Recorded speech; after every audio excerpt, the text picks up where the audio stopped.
Hariom, Suprabhatam, good morning. मैं गणित वाला किशोर कुमार लाल दास। तो क्लास 9th के लिए मैं आज चर्चा करना चाह रहा हूँ। तो एक बार आज का दिन आप सभी को मंगलमय हो, ऐसा हमारी कामना है। तो उस कड़ी में देखते हैं जो न्यू चैप्टर स्टार्ट होगा आज, इसका नाम है पोलिनोमियल। तो ये सेकेंड चैप्टर है पोलिनोमियल। इससे पहले हम लोग नंबर सिस्टम चैप्टर पढ़े हैं। तो इसमें कुछ रिलेटेड टर्म्स होते हैं। जो अलजेब्रा का एक ब्रांच है पोलिनोमियल, बहुत सारे ब्रांचेज हैं मैथमेटिक्स में। तो एक ब्रांच अलजेब्रा है। इसी तरह अर्थमेटिक होता है, मेंसुरेशन होता है, स्टैटिस्टिक्स होता है, कैलकुलस होता है, बहुत सारे ब्रांचेज हैं। लेकिन उस ब्रांच में से एक अलजेब्रा भी ब्रांच है। तो ये बहुत ही महत्वपूर्ण चैप्टर है, या अलजेब्रा एक बहुत ही महत्वपूर्ण ब्रांच है मैथमेटिक्स का। तो इसमें जिसको इंटरेस्ट आ जाता है वो अलजेब्रा बहुत इजी उस बच्चों को लगता है। लेकिन जिस बच्चों को समझ में बेसिक कंसेप्ट नहीं रहता है अलजेब्रा का, तो उसके लिए बहुत ही डिफिकल्ट ये सब्जेक्ट बन जाता है। तो मैं आज बात करना चाहता हूँ जो अलजेब्रा से रिलेटेड चैप्टर है पोलिनोमियल, उससे रिलेटेड कुछ टर्म्स होते हैं, उस पर में हम लोग डिस्कस करेंगे, चर्चा करेंगे और रिप्रेजेंट करके दिखाएंगे रिटेन फॉर्म में जो कौन कौन सा टर्म है और कितने महत्वपूर्ण टर्म होते हैं, या इससे रिलेटेड जो टॉपिक्स हैं। तो सबसे पहले तो एक चीज समझना चाहिए, जो ब्रांच ऑफ अलजेब्रा क्या है, branch of mathematics in which we study the generalised arithmetics. Algebra is a branch of mathematics in which we study about the generalised mathematics, generalised arithmetics, sorry mathematics नहीं, generalised arithmetics. तो इस चीज को हम लोग पढ़ते हैं। जो मान लीजिए कोई भी नंबर नहीं पता है तो उसको हम लोग सपोज करके बनाते हैं, अननोन को नॉन में कन्वर्ट कर देते हैं। तो यही अलजेब्रा होता है। तो इसमें जो टर्म महत्वपूर्ण है पोलिनोमियल चैप्टर 2, उसका फर्स्ट टर्म है कांस्टेंट। हालांकि ये सारे टर्म आपको 7 क्लास से ही पढ़ाया हुआ होगा, लेकिन मैं फिर भी इस चीज को रिपीट कर रहा हूँ जो ताजा हो जाए, आपका कॉन्फिडेंस में आ जाए, कॉन्सेप्ट बन जाए। तो पहला टर्म आता है कांस्टेंट, दूसरा टर्म आता है वेरिएबल्स, और तीसरा टर्म आता है एक्सप्रेशन। तो एक्सप्रेशन भी दो तरह के एक्सप्रेशन होता है। एक नंबर एक्सप्रेशन होता है जिसमें नंबर्स का ही यूज होता है, और दूसरा होता है अलजेब्रिक एक्सप्रेशन। तो अभी जो बात करेंगे हम लोग अलजेब्रिक एक्सप्रेशन पे ही बात करेंगे, क्योंकि अलजेब्रा में हम लोग इन किए हैं और चैप्टर है पोलिनोमियल। तो इसलिए हम लोग डिस्कस जो भी विषय का संपादन करेंगे वो अलजेब्रिक एक्सप्रेशन से रिलेटेड होगा। इस चीज को ध्यान रखेंगे। नंबर एक्सप्रेशन को हम आज या आगे भी डिस्कस नहीं करेंगे। लेकिन दो ब्रांचेज होता है एक्सप्रेशंस का, दो टाइप्स होता है। एक होता है नंबर एक्सप्रेशन और दूसरा होता है अलजेब्रिक एक्सप्रेशन। तो हम लोग डिस्कस करेंगे अलजेब्रिक एक्सप्रेशन पे। और इसके बाद आता है चौथा आता है इक्वेशन। तो इक्वेशन के बारे में भी हम लोग देखेंगे। और इसके बाद पांचवा की बात करें तो टर्म ऑफ अलजेब्रिक एक्सप्रेशन। ये 5 बिंदु है आज का, जिस पर हम लोग चर्चा करेंगे और देखेंगे।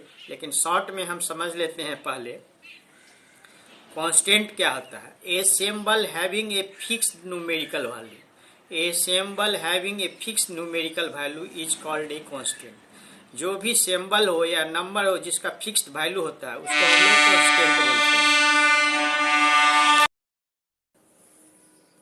तो देखिए रिटेन फॉर्म में आज का डेट हो गया 23 अप्रैल 2026, 23 अप्रैल 2026, और ये क्लास 9th के लिए है।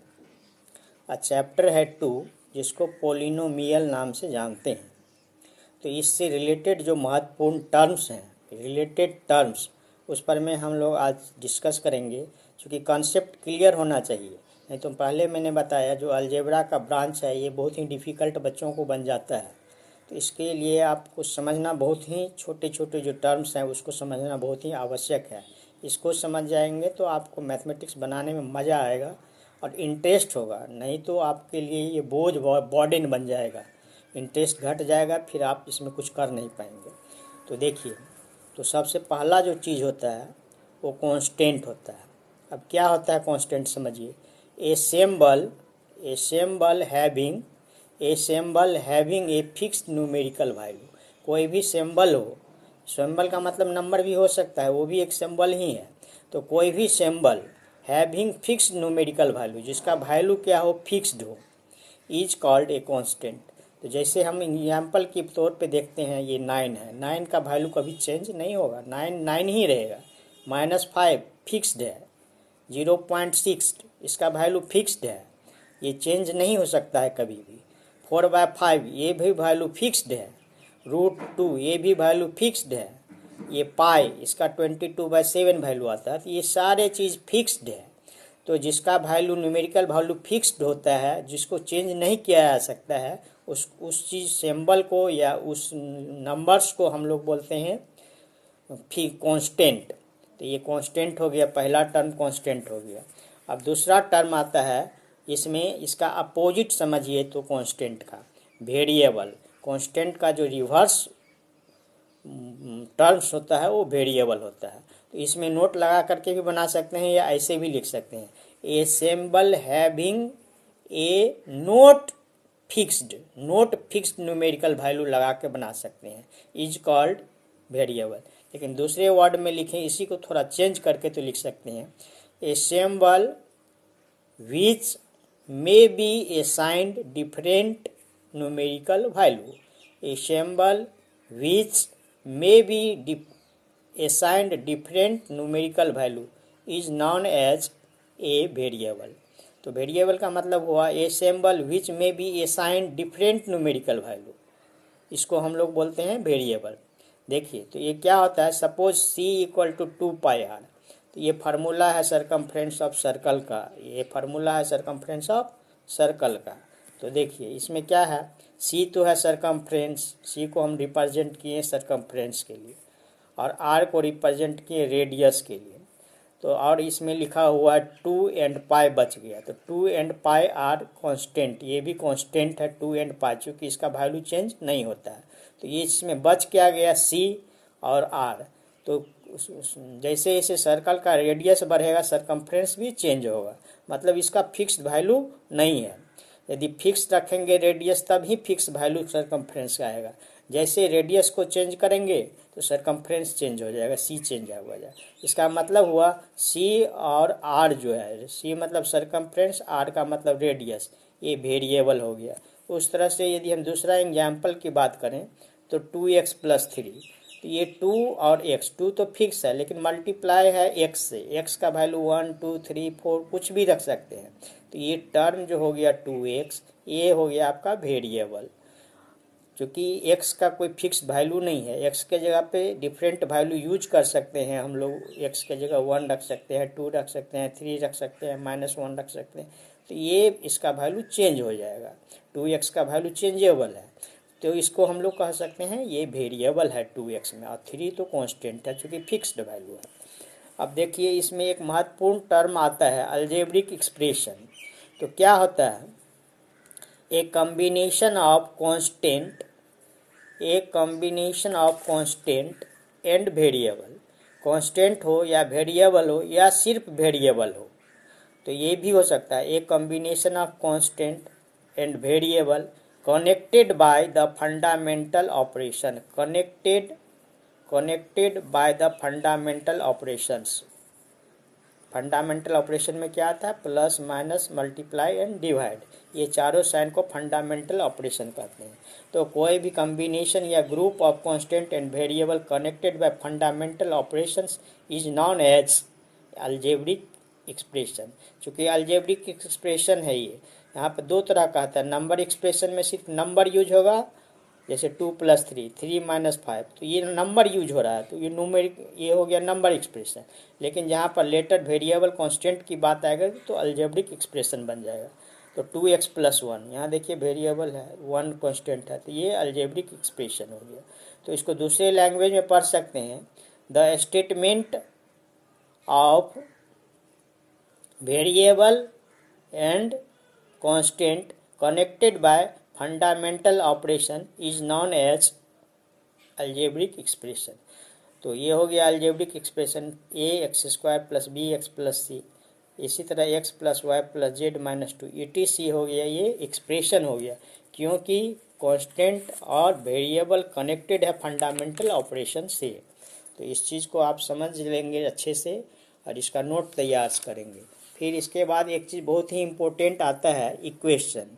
अब इक्वेशन क्या होता है, बहुत सारे बच्चे को हायर एजुकेशन कर लिए रहते हैं लेकिन डिफरेंस नहीं पता रहता है इक्वेशन और एक्सप्रेशन में।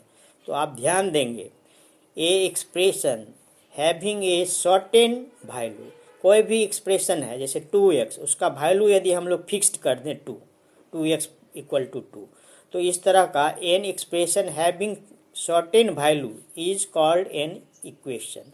इक्वेशन क्या होता है, एक्सप्रेशन होता है लेकिन इसका वैल्यू फिक्स्ड हो जाएगा। तो it has must be equal sign, fixed value होगा, इसका मतलब बीच में साइन इक्वल रहेगा, या बिगर का स्मॉलर का नहीं लगेगा, लेस देन ग्रेटर देन का नहीं लगेगा, इक्वल साइन मस्ट रहेगा। जैसे एक्सप्रेशन हो गया 2x - 4, तो ये क्या हुआ एक्सप्रेशन, इसका फिक्स्ड वैल्यू 6 हो गया, तो हम लोग इसको बोलेंगे equation, 2x - 4 = 6, this is an equation. तो कोई भी एक्सप्रेशन का यदि फिक्स्ड न्यूमेरिकल वैल्यू हो जाता है तो दैट इज कॉल्ड इक्वेशन। यदि एक्सप्रेशन का वैल्यू फिक्स नहीं है तो इक्वेशन नहीं बनेगा, इक्वेशन में इक्वल साइन मस्ट रहता है, इस चीज़ को ध्यान देंगे। जैसे ax² + bx + c, इसका वैल्यू हो गया 0, तो ये 0 है कांस्टेंट, सर्टेन वैल्यू है ये सारे एक्सप्रेशन का। उसी तरह एक्सप्रेशन है ये क्या है, एक्सप्रेशन है आपका, ये क्या है, एक्सप्रेशन है, और इसका वैल्यू हो गया फिक्स 5। तो एक्सप्रेशन का जब सर्टेन वैल्यू होता है तो उसको हम लोग बोलते हैं आपको इक्वेशन। अब एक्सप्रेशन तो बन गया, एक्सप्रेशन और इक्वेशन, इसमें टर्म्स होते हैं। तो टर्म्स क्या होता है, the several parts of N algebraic expression separated by plus और माइनस साइन। जैसे यहाँ पर देखिए, ये है 5x² - 9x + 4, तो यहाँ प्लस और माइनस के साथ में सेपरेट किया हुआ रहता है सारे टर्म्स, इसको हम लोग बोलते हैं टर्म्स। तो several parts of algebraic expression का जो पार्ट्स होते हैं सेपरेटेड बाय प्लस और minus sign is called terms. तो यहाँ पर 3 टर्म्स हैं, देखिए 5x², दूसरा है -9x + 4, यहाँ पर अंडरलाइन कर दिए, ये 3 वो टर्म हो गया। तो algebraic expression it has 3 terms, तो इसमें 3 टर्म्स हैं। तो टाइप्स ऑफ टर्म्स भी होते हैं इसमें।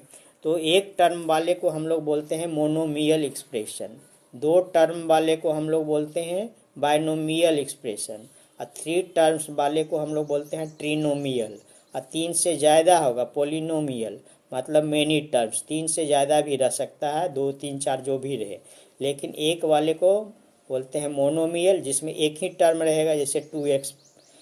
बाइनोमियल में हुआ 2x + 5, 2 टर्म हो गया। ट्रिनोमियल में x + y - z, 3 टर्म हो गया, तो ट्रिनोमियल।